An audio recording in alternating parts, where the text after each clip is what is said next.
Dennis. This Big Brock from Schenectady, come up. How's it going, fellas? Listen, you know, I kind of overheard you guys while I was getting ready to set up another scene over here. I kind of had to say something, you know, real quick. If you look at this Sega Saturn, you know, Sega Saturn sucks so much that they made a car about it. But it looks like an Xbox, the original. It does. And then when you come to a Dreamcast, if you think about it, now, correct me if I'm wrong. Dreamcast, it's where you cast your dreams, but you never make it anywhere. Yeah. Right.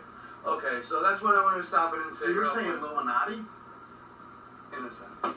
But anybody can take it the way they want to. I really don't really know too much about the game systems, but you know what my visual eyes see. Yeah, that's about it. Yeah. Well, you're seeing that all over again with a PS4, and I'm going to say it. Here's another one, because this is why I like having Chris in here, because Chris has facts. You got facts. He knows a million things about every system. What I'm saying is, I remember sitting watching PS3 when the game Rise came out, and I was able to play PS4 game on a PS3. Now you can make it smaller and slimmer and slimmer, but that's proof that the PS3 was ahead of its time if they can have the capability of playing a PS4 game. And I told Jay, I said, Jay, what are they going to do? Concentrate on their nostrils and put more detail in their nose? We're already there. Right. And then all of a sudden you see a bunch of shit games, and you can go online and play a PS4 game on a PS3 controller, and there's no purpose for these systems to be out. We were done at PS3. Everybody talks about it. The PS4 is for the guy that goes, oh, can we have that party in Walmart and have the cookouts again? I went to PS4 lunch. I went to Xbox One. It's like cursing at people. Right. It was absolutely boring and almost sad. Okay, now where I gotta kind of jump in and speak on that. With the PS4, you can play the PS3 games on it, but you gotta pay $10 to convert the stuff from the PS3 to the PS4 for just one game, and then if you want to convert, say you want to convert 5 games to the PS4 from the PS3, you got to spend $50. Like, why make a system that's Not that so advanced that you got to pay more to be compatible with something? Like with but the then with the Xbox, with the PS3, you can some of them you can play PS1 on, some of them you can play PS2 on. But the ones you can play the PS1 on, you can't play PS2, and then the ones you can play PS2, you can't play PS1. Exactly. But you can't save nothing to it. You got to buy the memory card separate and buy the adapter piece, which kind of defeats the whole purpose of even having any of these newer systems. Now, you can give me the name because I can't think of the name. Apple TV has a bunch of free games you get on your smartphone. They came out with a game system, I can't remember the name, that's strictly the smartphone jump off for the home system, and it tanked. So, people, it was $90, you were thinking about getting it, you didn't get it. Because you got your smartphone, you can put your free Angry Birds, what do you need a home system on there? Or you can buy a $3 adapter at Family Dollar and put the game on there and play on your smartphone. Do you think that was the sighting of Apple TV for the free games to kill that? Because you're seeing just as competitive good graphic looking games for free from Apple TV, and then you got people that were introduced to video games want to hold on to that memory and put a cartridge in or put a CD in or when you start or whoever started, It's the same thing like Killer Instinct for the Xbox One. It was a download only. Now they actually got a hard copy of it that just came out yesterday. What do you came in? You think Apple's next? Yeah. I think Apple's going to be taking over. Another thing because look at Macintosh. They flopped quick, and then Apple bought out Macintosh, and now we have computers that, like, you could be 6 miles away from it, and it starts up the power at your house. And they got the Steam box coming out soon, which is Valve's new system. It's basically just a very overpriced $3,000 box that's a PC that you can only play Valve Steam games on. Are you I never heard of familiar that. with Steam? The Steam network? No. The only Steam network I know is the Steam Room, but I haven't sweated my ass off in a while.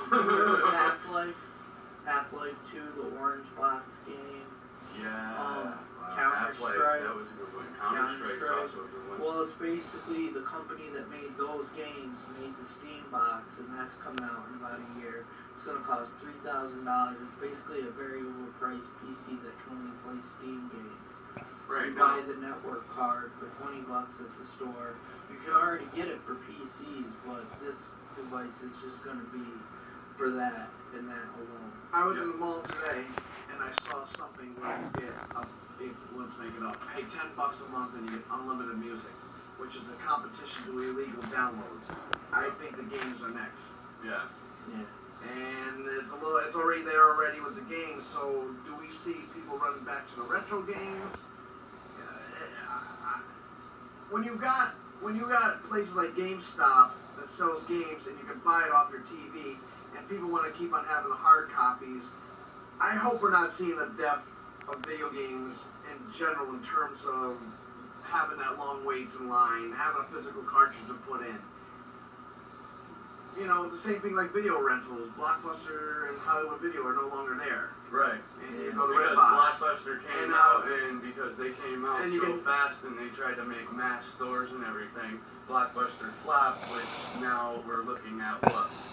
The actual Redbox, where now you don't go to a physical store. You go to a computer system and you do whatever, Yeah. and then you get your game and you get your movie, but then when you get home, you find out that it's fucked up and you wasted $5 to $10 on a game or a movie that you can't even watch or play. Right. Well, the other thing. And then you get charged for it because you turn around and you make a complaint about it, and then they still charge you the price of it, even though you never got to watch or play that game. Well, the other thing Or too. movie. Well, the other thing too is you got the on-demand movies, and we can't probably consider it is. We Yeah. got free games on the cloud. What's going on? We got free for like.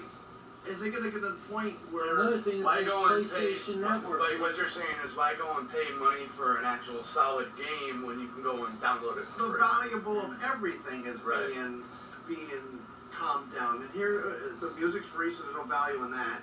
You Yeah. can download your movies, and they're killing the free download spectrum by giving the game for free, which the only thing you're paying for is internet. So Right. I think we're seeing the demise of video games. They're already doing it with the Xbox One. If you got Xbox Gold on the 1st and 16th of every month, you get a free Yeah. game. Right. And with PlayStation Network, you get 5 free games a month. Yeah. But they consume a lot of hard drive space. That's Yeah. the only problem. So they're going to monopolize the market, and you might not see GameStop in our malls anymore. Exactly. So- a lot of it's going so- digital download. But see, that's the thing is that a lot of people want that physical copy to have and collect. Which is why GameStop might not flop as hard as Exactly. everybody thought. Just like, Yeah. because you figure there's GameStop, and then there was, what was the other place that they did? Electronic books. Yeah, but they- Yeah, and then the electronic boutiques and GameStops are going at each other, trying to attack each other so hard that, like Chris They just just said, merged. they merged, and now they're marketing the business of used video games to where you got to go to Walmart, spend $80 for a game there, and then you bring it over here, you get $5 for the game, and then they're selling it for 30. Yeah. Yeah. Well, I think we got. Is there anything else? Because I mean, I think we got a lot of facts down for this one. I just hope that we're not going to see another 1983 happen. Right. Like the video game Crash 83, where they Yeah. oversaturated the market with so many games that people just totally Right. lost interest. Yeah, Are you or talking- with the are you talking about PlayStation Network back in, what was it, 06, they, for a whole month, nobody could play PlayStation. Yeah, because somebody hacked the system Yeah, and and stole destroyed. credit cards. Yeah. They stole a lot of stuff. And then when they did that, that's when Xbox became famous, and then when the PlayStation came back, Xbox got put back on the shelf like a regular Nintendo system. Yeah. Yeah. So wait a minute. I'm trying to even remember this. Now you're going way back. So you're talking about the Crash 82. So you're talking when Texas Instruments was in the game. Yeah. ColecoVision, Atari 2600, a little bit of Sega, but not yet. And I think there was a Nintendo before the NES. No, this was right before the Nintendo was actually the system that saved the Crash.